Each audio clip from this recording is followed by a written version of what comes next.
Hello friends, आप लोग का बहुत बहुत स्वागत है स्टडी पॉइंट यूट्यूब चैनल पर। I welcome you all to study point. और आज के इस पर्टिकुलर वीडियो सेशन में हम लोग रीजनिंग के कुछ बहुत ही इंपॉर्टेंट 5 क्वेश्चन को डिस्कस करेंगे, जो कि आपके आने वाले एग्जाम के लिए बहुत ही ज़्यादा इंपॉर्टेंट है। डिस्कशन को स्टार्ट करने से पहले वीडियो को लाइक और शेयर जरूर करिएगा आप लोग। तो चलिए हम लोग अपना डिस्कशन स्टार्ट करते हैं। अगर आपको कोई भी क्वेश्चन में प्रॉब्लम आए, डाउट आए, तो आप कमेंट सेक्शन में पूछ सकते हैं। मैं इसका रिप्लाई नेक्स्ट वीडियो में जरूर दूंगी। तो पहला क्वेश्चन, जैसा कि आप स्क्रीन पर देख रहे हैं, निम्नलिखित प्रश्न में से दिए गए विकल्पों में से संबंधित संख्या को चुनिए। देखिए, इस प्रकार के क्वेश्चन को हम लोग कहते हैं समरूपता या एनालॉजी, इंग्लिश में बोलते हैं। तो इसमें हम लोग क्या करना होता है, इसमें देखना होता है जो पहला यहाँ पे दिया हुआ है, 2 नंबर का पेयर दिया हुआ है, इनका यहाँ पे किस तरह का रिलेशन हो कि वही रिलेशन यहाँ पे भी स्टैब्लिश हो सके, कि जो संबंध 3 का 243 से है उसी तरह का संबंध 5 का जो यहाँ पे नेक्स्ट संख्या होगा वहाँ पे आना चाहिए। तो इस तरह के क्वेश्चन को ध्यान से देखिए आप। तो आपको क्या दिख रहा है यहाँ पे, अगर हम लोग 3 का क्या करते हैं, 3 का पावर 5 करते हैं तो क्या आता है, यानी कि 3 गुड़े 3 गुड़े 3 गुड़े 3 और एक बार और 3, क्योंकि 3 का 5 बार हमें मल्टीप्लाई करना है। तो हमारा आ जाता है 243। अब हमें देखना है वही काम कि 5 का पावर 5 करने पर, यानी कि 5 को 5 बार मल्टीप्लाई करने पर यहाँ पर क्या आता है। तो हम लोग यहाँ पर देखते हैं, 5 गुड़े 5 गुड़े 5 गुड़े 5 गुड़े 5, ठीक है। तो यहाँ पे हमारा आ जाएगा 3125, जो कि हमारा ऑप्शन सी में साफ साफ दिख रहा है, ठीक है। देखिए, आपको मैं एक एडवाइस दूंगी कि आप ढेर सारे वर्ग और क्यूब को लर्न कर लें। लगभग 1 से लेकर के 1 से लेकर के 20 तक के स्क्वायर और क्यूब को लर्न कर लें, ताकि इस तरह के क्वेश्चन करने में आपको प्रॉब्लम ना आए। तो यहाँ पे कौन सा रिलेशन हुआ है, जो रिलेशन 3 की पावर 5 से है, तो यहाँ पे 243 हो रहा है।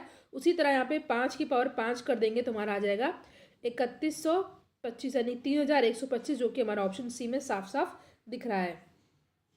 नेक्स्ट क्वेश्चन पे हम लोग आते हैं। आई होप आपको वो वाला क्वेश्चन समझ में आ गया होगा। नेक्स्ट क्वेश्चन पे हम लोग देखते हैं, इस तरह के क्वेश्चन हमको क्या कहते हैं, हम लोग इसको हम लोग कहते हैं सीरीज, यानी श्रृंखला से रिलेटेड।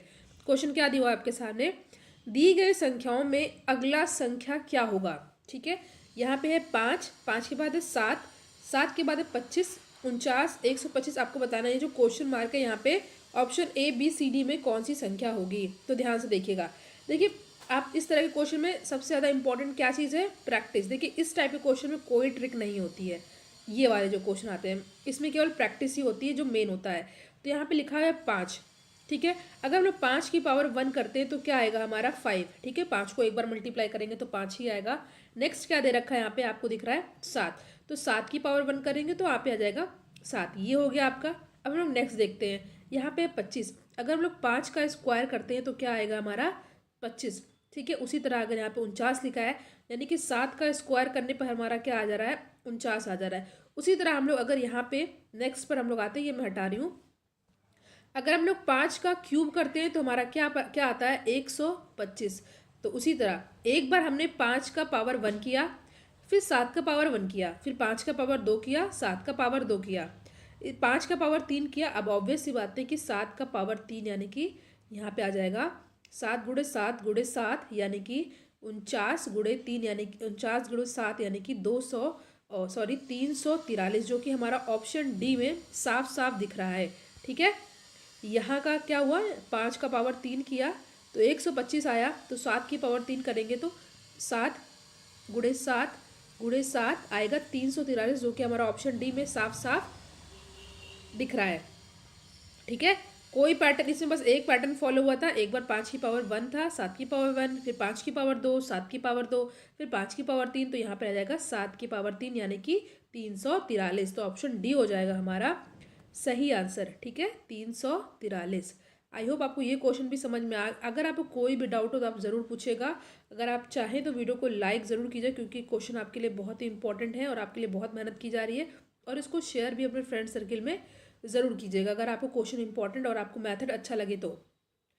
नेक्स्ट क्वेश्चन आते हैं। देखिए, इस तरह के क्वेश्चन एक तो एग्जाम में हमेशा ही पूछे जाते हैं। क्वेश्चन क्या है आपके सामने दिख रहा है, दिए गए अवयव में जो मैट्रिक्स दिया हुआ है यहाँ पे, 1 सेकेंड, जो यहाँ पे मैट्रिक्स आपको दिया हुआ है, इसमें आपको x के स्थान पर कौन सी संख्या आएगी। देखिए, कभी कभी यहाँ पे x दे दिया जाता है, कभी कभी यहाँ पे क्वेश्चन मार्क दे दिया जाता है। तो आपको x की वैल्यू यहाँ पे पता करनी है, तो क्या आएगा। देखिए, इस तरह के क्वेश्चन में एक मेथड होता है अप टू डाउन, ठीक है, ऐसे हम लोग चेक कर सकते हैं। एक होता है लेफ़्ट टू राइट, ऐसे देख सकते हैं। बट यहाँ पे अगर देखिए इस क्वेश्चन में एक आप यहाँ पे थोड़ा दिमाग लगा सकते हैं ताकि आपका थोड़ा टाइम बचे, चेक तो करने में टाइम लग जाता है। तो आप देखिए अगर बड़ी से बड़ी संख्या है, अगर आपको बीच में बड़ी बड़ी संख्या दिखे, ठीक है, बीच में बड़ी बड़ी संख्या दिखे तो आपको इस वाले का और इस वाले का रिलेशन देख करके चेक करना होता है। इससे क्वेश्चन आसानी से आ जाते हैं। तो हम लोग क्या करते हैं, देखिए जैसे कि मैंने आपको स्टार्टिंग बताया था कि 7 की पावर 3 क्या होती है, 7 की पावर 3 होती है क्या, 343, ठीक है। अब यहाँ पे 7 की पावर 3 किया है तो यहाँ पे 3 की पावर 3 कर देते हैं हम लोग, 3 की पावर 3 कर देते हैं तो क्या होता है, 27 होता है। तो जब हम तीनों को प्लस किया हमने, यानी कि 7 की पावर 3 और 3 की पावर 3 को प्लस किया हमने, तो क्या आया हमारा यहाँ पे 370, जो कि हमें यहाँ पे साफ साफ दिख रहा है। यानी कि हमारा पैटर्न क्या फॉलो हो रहा है, हमारा पैटर्न फॉलो हो रहा है कि जो इस ब्लॉक में नंबर दिया हुआ है उसका क्यूब करके और जो इस ब्लॉक में नंबर दिया हुआ है उसका क्यूब करके दोनों को हमें क्या कर देना है, प्लस कर देना है, ठीक है। ये पैटर्न यहाँ पे फॉलो हो रहा है। तो हम लोग चेक कर लेते हैं क्या यहाँ पे भी ऐसा हो रहा है। अगर हो रहा है तो हमारा नेक्स्ट क्वेश्चन निकालने में आसानी होगी।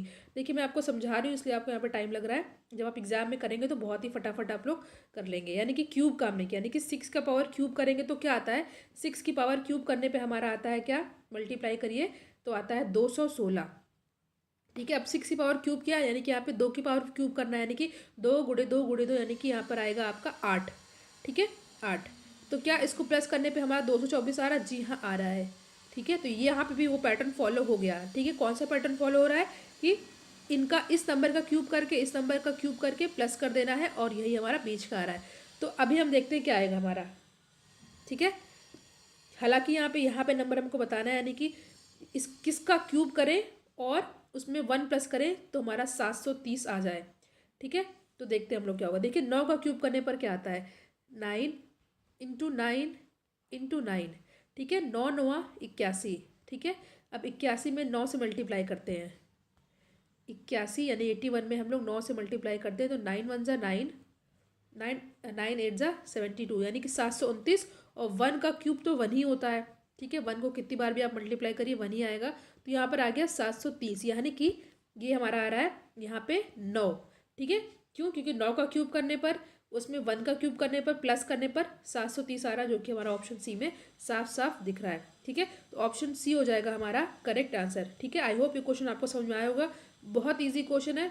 अगर आपको बीच में बड़ी संख्या दिख जाए, ठीक है, तो आपको बगल वाली नंबर उनके अगल बगल वाले नंबर के साथ कुछ करना होता है जिससे हमारा ये आ जाए, ठीक है। वैसे 2 मेथड होता है, एक होता है अप से डाउन, एक होता है लेफ्ट टू राइट।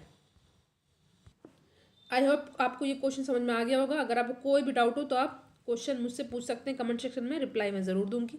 डाइस के क्वेश्चन आपको पता है इंपॉर्टेंट होता है, एक क्वेश्चन इससे ज़रूर पूछा जाता है, मिनिमम एक क्वेश्चन तो रहते ही हैं। क्वेश्चन क्या है, प्रश्न चिन्ह क्वेश्चन मार्क की जगह पर या स्थान पर कौन सा अक्षर आएगा, ठीक है। 3 डाइस दिख रहे हैं आपको, 1 2 3, आपको क्वेश्चन मार्क किसमें दिख रहा है, थर्ड वाले डाइस में यहाँ पर, ठीक है। तो जब इस तरह के क्वेश्चन आए, 3 डाइस वाले क्वेश्चन आए, तो आपको सबसे पहले क्या करना होता है, देखना होता है कि जो जिस डाइस में क्वेश्चन मार्क है वहाँ पे और कौन से अक्षर दिख रहे हैं, ठीक है। यहाँ पे आपको डी और ए दिख रहा है। अब आपको देखना है कि जो बगल में 2 डाइस है उसमें कौन सा ऐसा डाइस है जिसमें डी और ए कॉमन है, यानी कि जो इस वाले डाइस में भी है सेम सेम 2 डी और ए कॉमन वाले आ जाए। तो आपको क्या सेकंड वाले में दिख रहा है, डी तो दिख रहा है बट ई दिख रहा है, ए नहीं दिख रहा है, तो ये हमारा एलिमिनेट हो जाएगा। हमें देखना है, देखिए जो फर्स्ट वाला डाइस है उसमें डी और ए साफ साफ दिख रहा है, यहाँ पे डी और ए साफ साफ दिख रहा है। तो हमारा जो आंसर आएगा वो फर्स्ट और थर्ड डाइस से हो जाए, क्योंकि देखिए इस तरह में क्वेश्चन में सेम बहुत इजी होता है, क्योंकि यहाँ पे आपको क्वेश्चन मार्क दिख रहा है तो डी ए इसमें भी है, डी ए इसमें भी है, तो क्वेश्चन मार्क की जगह यहाँ पे क्या आ रहा है, दिख रहा है आपको यहाँ पे एफ। तो हमारा आंसर भी क्या आ जाएगा, एफ, जो कि ऑप्शन डी में हमें साफ साफ दिख रहा है। देखिए फिर से क्वेश्चन देखिए, इस क्वेश्चन में क्या करते हैं, जो जिस डाइस में जिस पासे में हमें क्वेश्चन मार्क दिख रहा होता है उसमें दोनों और जो 2 अक्षर हैं उसको देखते हैं, अक्षर हो गया या नंबर हो गया। अब आप मैच कराते हैं कि किस वाले डाइस में यही यही अक्षर दिख रहे हैं। तो देख रहा है आपने फर्स्ट वाले में देखा है वही वही दिख रहा है, तो क्वेश्चन मार्क की वाली जगह पे एफ आ जाएगा, जो कि ऑप्शन डी में साफ साफ दिख रहा है। आई होप ये क्वेश्चन भी आपको समझ में आ गया होगा, क्योंकि इस तरह के क्वेश्चन आ जाते हैं और बच्चे छोड़ देते हैं, बट आपको कर लेना है।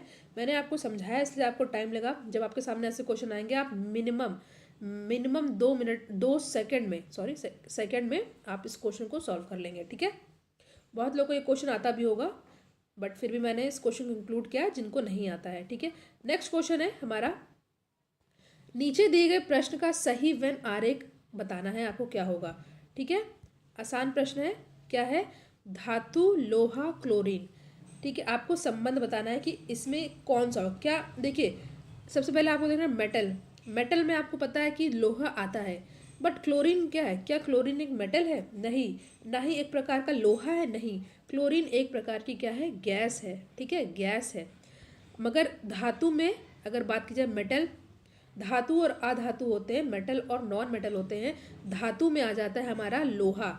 ठीक है, तो हमें दिख रहा है कि धातु, लोहा जो है वो धातु है, यानी कि धातु के अंदर तो लोहा आ जाएगा। ठीक है, धातु के अंदर लोहा आ जाएगा। क्या इसमें क्लोरीन गैस आएगी? एकदम ही इनका इससे कोई रिलेशन नहीं है, तो बिल्कुल ही अलग बैठ जाएंगे, ये हो जाएंगे क्लोरीन भाई साहब। ठीक है, तो यानी कि धातु, यहाँ पे धातु है, ये धातु है बड़ा वाला सर्कल, धातु के अंदर लोहा तो आ जाता है मगर गैस नहीं आता है, क्योंकि गैस अलग है धातु से, तो ये हो जाएगा आपका क्लोरीन। तो यानी कि ये आपको ऑप्शन डी में साफ साफ आपको दिख रहा है। ठीक है, देखिए गोले के अंदर गोला मतलब लोहा और धातु, और बगल में है क्लोरीन जो कि गैस। ठीक है, ये है आपका। अगर मान लीजिए आपको यहाँ पे धातु, लोहा और एक और धातु दिया होता है यहाँ पर, पीतल या मान लीजिए आप, ठीक है, एल्युमिनियम, तो यहाँ पे आपका ये आ जाता। ठीक है, क्योंकि ये धातु है, धातु में एक लोहा आ गया और एक और धातु आ गई। ठीक है, तो ये हो जाता ऑप्शन सी, बट ऐसा यहाँ पे नहीं दिया हुआ है। यहाँ पे क्लोरीन दिया हुआ जो कि इन दोनों से एकदम ही भिन्न है, इसलिए अलग बैठे हुए हैं चुपचाप ये। ठीक है, तो ऑप्शन डी हो जाएगा हमारा करेक्ट आंसर। देखिए यहाँ पे हम लोग ने आज रीजनिंग के बहुत ही महत्वपूर्ण 5 क्वेश्चन को सॉल्व किया, जो कि इनसे एक क्वेश्चन ज़रूर आपसे पूछा जाएगा। इससे पहले रीजनिंग का पार्ट 1, पार्ट 2 और पार्ट 3 चैनल पर ऑलरेडी अपलोडेड है, उनकी प्लेलिस्ट बहुत जल्द बन जाएगी। तब तक आप वीडियोस के सेक्शन में जाके इसको सॉल्व देख सकते हैं। बहुत ही इंपॉर्टेंट क्वेश्चन को इसमें इंक्लूड किया गया है, ट्रिक के माध्यम से मैंने बताने की कोशिश की है। देखिए प्रैक्टिस भी आप लोग करते रहिए, मैं यहाँ पे बता रही हूँ तो आपको लग रहा होगा बहुत इजी है, बट आपको प्रैक्टिस तो करते ही रहना चाहिए, क्योंकि जो सीरीज़ वाले क्वेश्चन होते हैं और जो मैट्रिक्स वाले होते हैं इसमें प्रैक्टिस की ज़रूरत बहुत होती है। और जो एनोलॉजी वाले, समरूपता वाले क्वेश्चन, जो कि पहले वाले मैंने बताया कि इस नंबर में रिलेशन दे दिया जाता है और आपको यहाँ पे एक नंबर दे दिया जाता है। आपको ये जो मैंने आपको पहला क्वेश्चन आपसे डिस्कस किया था, उस वाले क्वेश्चन में भी आपको जो है आपको प्रैक्टिस करने की ज़रूरत होती है। तो यहाँ पे हमने कुछ इंपॉर्टेंट क्वेश्चन को डिस्कस किया। आई होप ये वीडियोज़ आपके लिए बहुत ही ज़्यादा हेल्पफुल हो। वीडियो को लाइक एंड शेयर जरूर करिएगा। Thank you so much for watching. Thank you.